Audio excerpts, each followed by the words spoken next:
Hey everyone, Stacy here for another podcast episode for you. Sorry, I forgot to move my microphone, doing that now. So this week's podcast is the surprising truth I learned about being in business. So I get asked all the time how I do it, how I did do it, how you cope with the stress and all the rest of it. So what I'm going to do is just spend, around 10 to 15 minutes to go through, I suppose, my journey in business. By no means is this a blueprint if you want to go out in business or how to run your business. It's just a question that I get asked very often. So I thought, okay, let me share a little bit about, I suppose, my businesses, why I did it, some really hard lessons that I've learned, and take what you need, or don't take any of it if none of it's relevant to you. So, if you don't know me, I'm obviously Stacy, and I have a few different businesses. So, apart from having a bit of an entrepreneurial spirit when I was a kid and trying to sell carrots on the side of the road when I dug carrots up from our veggie patch and trying to do a few little things like that. I did a little bit of like sewing and things and painting when I had my kids before I went back to work. But my first proper actual business, I suppose, was Aqua Legal, which I started in 2011. So we've just hit, no, it's not 2011 at all. Oh my God, 2016. 2011 was when my daughter was born. So 2016, I started Aqua Legal. We've just gone over 9 and a bit years.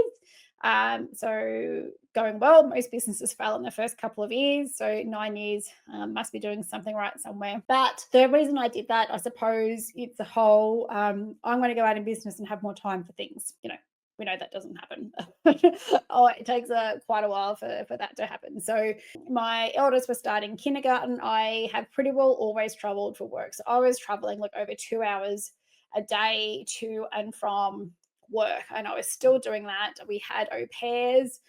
We were paying an absolute mozza in daycare because the girls were in 5 days. They were in long daycare. Sometimes your wage wouldn't even be paying for the daycare fee. But it was something that had to happen for me to be able to go out and work, I suppose. So I decided, roughly, I decided I was going to go out on my own. I was told not to, so I listened for a little bit. And then about a month later, I went, nah, I'm going to go do it. I was very fortunate that we were financially able for me to do that. I think that would have been a different story. So I had set up my company and my name. I'd make sure I'd done all the legal things I had to do to be able to go out and start my own legal practice. I had already developed relationships, so I knew there were people that were going to send me work. So that was very helpful as well. And then I flexi rented my laptop. It was a white Toshiba thing that I flexi rented, and I just worked in the lounge room. That was all I had. I signed up to legal software, and that was it. And I, used to get, a couple of matters per week. My aim was to get 1 matter per week, and I was pretty lucky that I was consistent for that. And then it hit a point where I couldn't work at home anymore. Just felt like I was always at home. So that whole work from home thing pre-COVID, I felt like I was working in the morning, taking the kids to school or daycare, coming back, working again. I was just always felt at work. I couldn't distinguish between being at home and working. So I got a cheap rental, an office downtown. And, from that, it just really, really grew. Hiring my first employee was probably no, before that, I had to put a photocopier on lease. That was the first thing I shit myself over. Going out in business, I think it was easier than signing on like a 3-year lease for a photocopier. I do remember finishing up work and sitting in the car going, holy shit, when am I going to get paid again? So I was having those thoughts, but I didn't for once regret doing it. But yeah, signing up for my photocopy was probably my burst oh shit moment. Signing up for the lease didn't faze me. And really, I had just grown from there. That's when I had took on a team member. That was probably my next scary thing was putting on my first team member, and I had to do that because I was getting to a point that I was getting too busy. So I had to put on somebody just because of the workload that I was getting. And I had different stages throughout Aqua. I did acquire another practice in 2018 as well, which was not on the to-do list, but I definitely don't have any regrets. That's propelled me even further. I've had to deal with team members who are not right for our team, so having to deal with that and let them go from my business. That's been really difficult. So from the first business, from starting Aqua, there were a lot of things that I learned the hard way. So when I started the other businesses, I had more of an idea of what I was going into. So some of the things that I have faced is I relied too heavily on other professionals. So, I mean, for that, and I'm not going to throw names out, so I'm not throwing anyone under the bus, but I got in massive tax debt because I trusted my accountant, and I'll be like, right, well, he's going to do the right thing by me. He's going to lodge things on time and just have my best interest at heart or whatever. I was up to the stage of nearly 100K in tax debt because I wasn't proactive enough in understanding my circumstances. There were times where I couldn't get a loan because the way that he had structured things meant I didn't earn anything because it was all done through loans within the business. So when you are like 100K in tax debt, that hurts. Like it really, really hurts. And I promised myself I would never, ever do that again. Now, while that sucked and I learned the hard way, I don't regret it as such because there was many takeaways I got from that. So I'm much more hands-on with my accounting.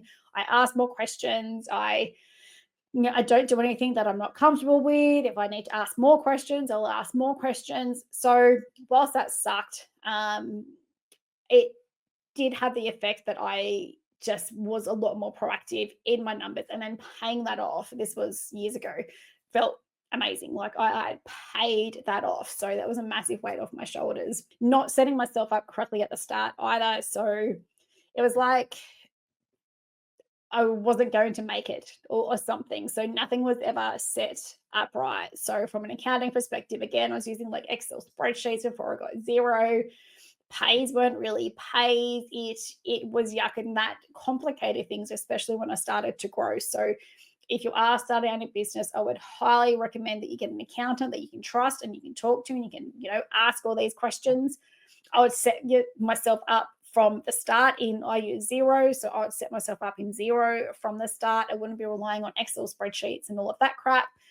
Way too hard. And you just don't need to make things harder. I have been taking advantage of marketing properties. Sorry, I'm trying to work out what order to do this. But marketing companies when I was trying something different. So I've been very lucky. I haven't really had to market too much, but the past few years I have decided to start marketing again. But probably 5 or 6 years ago, I hired a marketing company and I spent a shit ton of money and I got taken for a ride.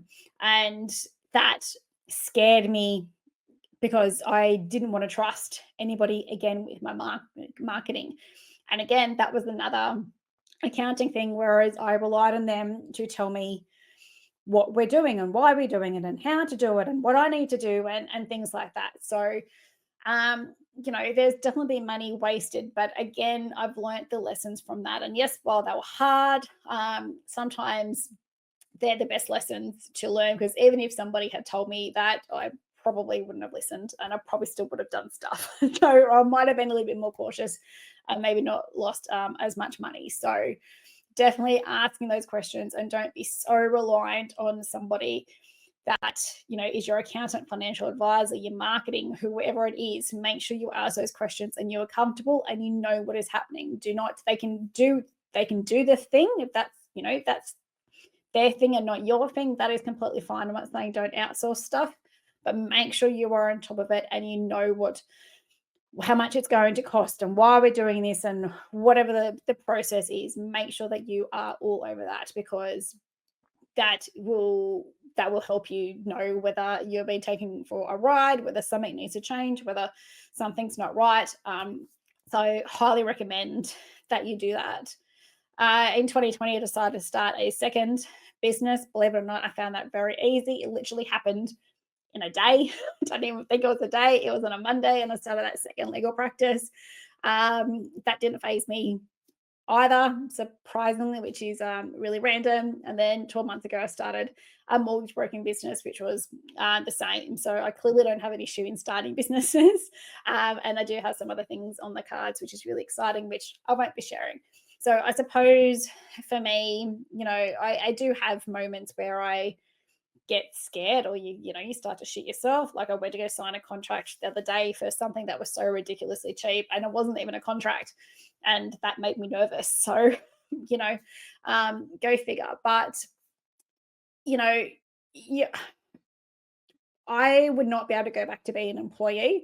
I just know I wouldn't be able to do that. So if you go out in business, for me, it's like, right, well, I can't go back to being employed. There's obviously clearly nothing wrong with being an employee, but how I am wired, I just can't. And that was the whole reason I went out on my own, because I couldn't do things how I wanted to do things, and how to do things a particular way. And it was against who I was and how I acted. And that is why I went out on my own. So at least I get to run my businesses and practice legal and practice like mortgage broking and everything the way that I want to. And I found the team to surround myself who want to practice the same way that I do, which is really, really hard to find.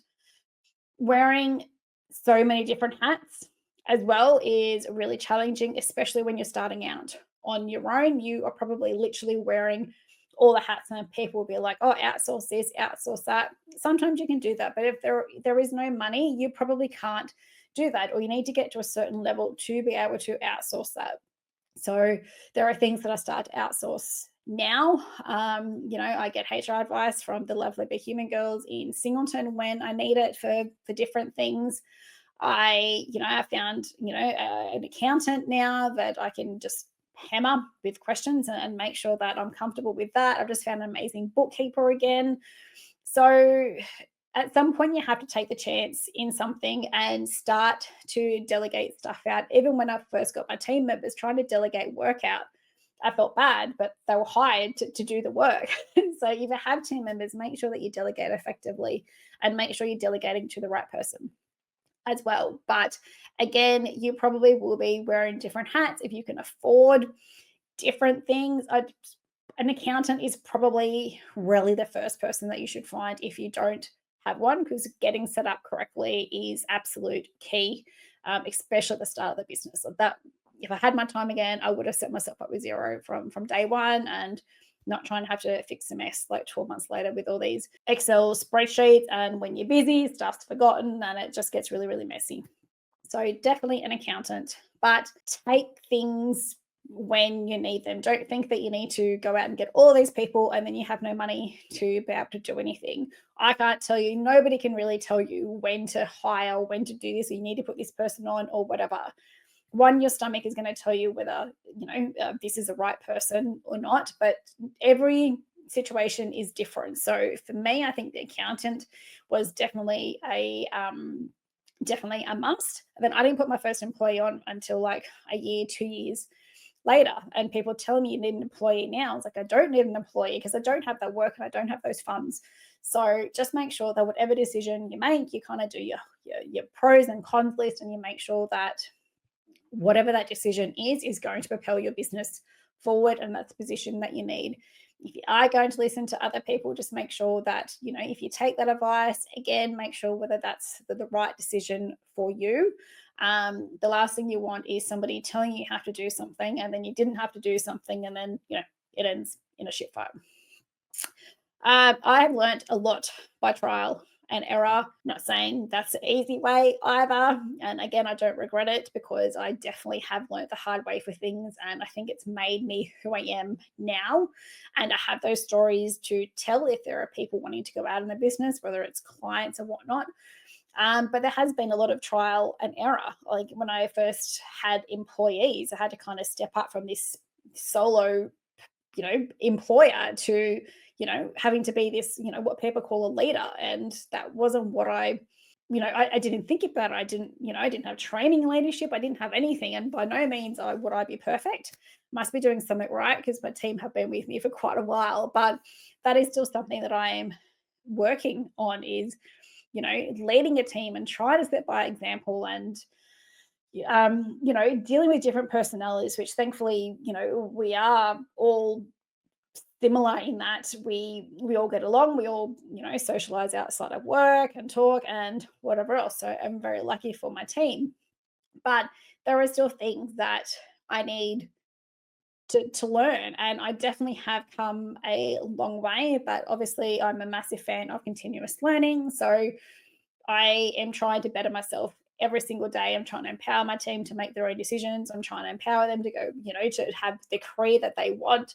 So, but a lot of that has been by trial and error. And I'll openly say, not so much now because I'm probably better than what I was, hopefully. But it would be, okay, so, yep, like, I haven't had to do this before. I don't know how to proceed from here. Or, if I'm doing something wrong or something that's making you uncomfortable, you have to communicate that with me. And that's what I've always done with the team. You have to communicate with me because if I don't know, I don't know. So a lot by trial and error, and it is just continuous learning. When you are self-employed and there's nobody else, all that stuff goes out the window. But when you do start taking on employees, you need to make sure that you treat them right, make sure you chat to HR to make sure that they're paid right and everything like that. Your accountant, bookkeeper, make sure that they're set up in Xero right, set out expectations of what their job description is and everything like that. So that will help you as well when you get to the employee lot. But sometimes you have to learn by trial and error. But it's just it's what happens. I'm not saying it's a bad thing. It might set you back, but that situation probably won't happen again. And thankfully, all the kind of really bad situations that I've been in, I haven't put myself in those positions again, and I don't regret them. Yes, they set me back, and I might not have been feeling very good for a little while, but I won't be in those situations again. So that's a positive I take away from that. Cash flow as well. So cash flow can take a little while to come in. Probably maybe don't expect to pay yourself early on. Make sure you are still comfortable. I'm not saying you can't eat or anything like that, but be realistic with what you can pay yourself. So if you have you might get a loan, you might have like a kitty somewhere, you might have saved up money. Just be realistic on the cash flow of things. The other thing I haven't put on my list, but it's just come to my mind, is making sure you're putting money aside for different things. So that was something else I didn't do back in the day because I wasn't told to. Now, that seems really like common sense to me now, but back then, because I was relying on people to tell me what to do, I didn't think of it. So make sure that you set money aside for tax, for wages, for all your operating expenses, whether it's software or whatever. And I do that. I have different bank accounts and I make sure that a certain amount of money goes into each bank account each week so I don't get caught out. So I can pay those tax bills on time. So I can pay our software on time. So I can pay my team on time. So I can pay super on time. All of that. So don't think you got 10K in your bank account and it's like, oh, I'm taking that 10K out and paying myself. That's probably not 10K clear. There's going to be a number of expenses that you have to pay from that 10K. So please make sure that you are just starting to allocate money, putting money aside for things so you don't get caught out and having that massive tax debt like I did a few years ago. There's probably other things, but I think I'll just finish on the work-life balance. So everybody has different perspectives on this, whether it exists, whether it doesn't, I don't know. You just have to intertwine it all. So my girls don't know me to be anything other than having these businesses. They were really little when I started Aqua. I think Lil might have been in kindergarten, which was the whole reason I went out on my own. Josie's a couple of years younger, so she would have been like 3 or something. But I know I have not had that boundary before, so I would be working ridiculous hours and putting my family second. Sometimes with legal and probably other businesses, it happens because you have to get something out urgent. But for me, it was either that or there was just work that I had to do. There is probably always going to be work. If you have a look at my office, my to-do list, like it's huge. There's always going to be something to do. But what I've tried to do is just when my day has finished, my day has finished. I have been even leaving my phone in a different room to us. I have put like I lock myself out of certain apps on my phone, and I've actually stuck to it this time. So if I don't write back to you on something, it's because I've used my time for that day, and you're gonna have to wait till the next day until I have time on my phone again. I've taken things off my phone, and I have taken emails off my phone, so I don't have them on my phone anymore. So I've just had to make changes. And yes, I've done this plenty of times before, but again, recently, they're the things that I've tried to do. I've tried to meditate a little bit, just try and have that break. I need to get back to exercising. I've been a bit slack with that, even just going for a walk around the block, just gets you out there. But you're an employer, and at times you might not have that work-life balance, and you just have to do the best that you can. Like there's nothing else that you can do. But I don't think anything anybody says, like, right, there is this work-life balance and you have to do this and start at this time and finish at this time. And for a while I was following usually men from America, like, you have to wake up at 4 o'clock and you have to do this, this, and this, and then whatever else. But one, it was not realistic, but two, it wasn't taken into account what family time. Like, they didn't have kids, so like, you just have to wake up at 4 o'clock and do this. And that was the mentality I had for a little bit, and that was really unsustainable because I was just running myself into the ground. And I've definitely done that before. I'm better than what it was. I had, especially at the start, I would run myself into the ground. I would get really sick, and I'd be sick times 3. Like, I don't often get sick, but I would be knocked on my ass for 1 or 2 weeks. And when you are the only employee, that's loss of business. So I thankfully haven't quite been that way for a little while. I definitely know the signs when I'm starting to push the limit with my body, and I'll make sure that I'll kind of, ease myself up a little bit. The guilt as well, where I feel like I should be working. My hours are not 9 to 5. Some I work before, after, weekends, whatever. But I always feel like I have to be doing work because it's always there. So that's something I've really had to change my perspective on as well, because it's always going to be something. So that's the biggest part that I've struggled with, is like, yes, there is always going to be something. Doesn't need to be done now. No, you've done everything that's urgent. All right, that can wait till tomorrow. And organizing how that work is. Still learning, but I'm getting better at working out how much I can fit in a day. I will like literally put way too many things in there.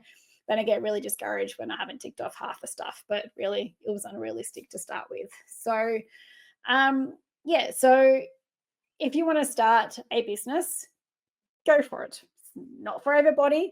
And what I said, you might agree with, you might not agree with. I'm sure there's so many other people out there that would have different ideas, and sometimes you see things and it's like, wow, that's way too extreme, like waking up at 4 o'clock and basically not finishing till 10 o'clock at night, and with there being no in between to spending time with your kids if you have kids. But there are some certain things that are probably good to follow, like the accountant. I definitely would have done that from the start. And I would have made sure I set up in Xero, so you kind of have your basic things like that would be pretty standard. But again, take advice, read things. If it doesn't suit you, don't do it. If you're not up to that stage yet, don't do it.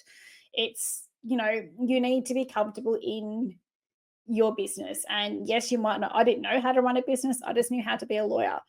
But, there'll be certain things over the years where, I've taken or haven't taken. I'm like, no, that's not realistic. No, that's not me. Yep, I might use part of that and reintegrate with something over here.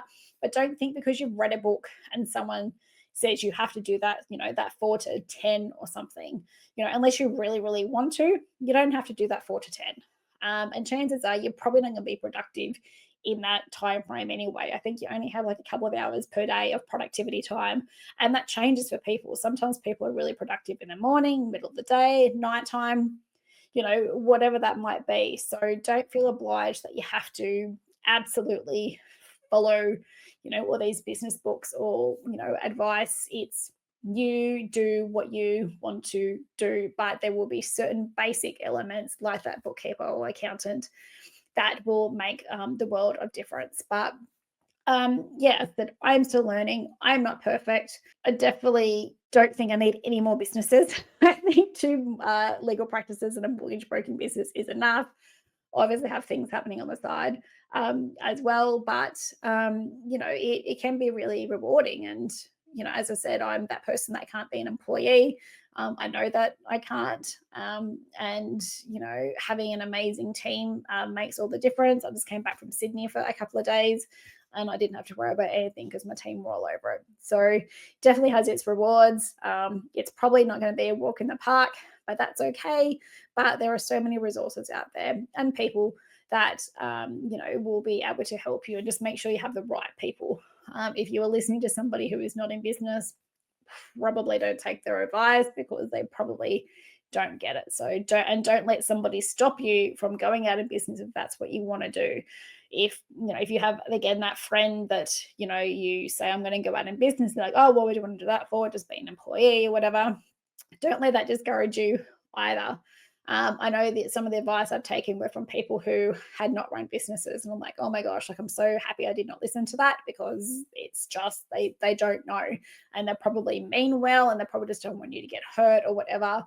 But you need to be just really careful where you get that advice from, and that's with anything. I say that with legal all the time. You Google lawyers giving advice, and it's just completely not even close to being right. Or people who have like a mortgage broker was trying to tell our client, go through a contract with them the other day, and that was completely wrong. Like, things like that. You stay in your lane, you get the advice from the people who are qualified to give you that advice. But hopefully that has helped. There was probably a pile of other things I could have mentioned. They were the first few that I thought of. If you have any questions at all, as usual, please reach out. If there are any other elements of being out of business that you want me to go through, please also reach out. I'm more than happy to do another episode on it. So the podcast episodes are for you guys, not for me. But hopefully that gives you a bit of a rundown of being out in business and what I have found. And hopefully there's something in that you can use. If not, that's all good. You might not be ready for that stage yet, so the podcast will obviously be here for when you're ready. But thank you so much for tuning in today. If there is anything else that you want me to touch on, just please, as I said before, just reach out and we can do a podcast on that episode, as long as it's something I'm able to talk about. But thanks for listening. Share it with anybody who you think might be in business or thinking about going out in business, and I will catch you next time. See ya.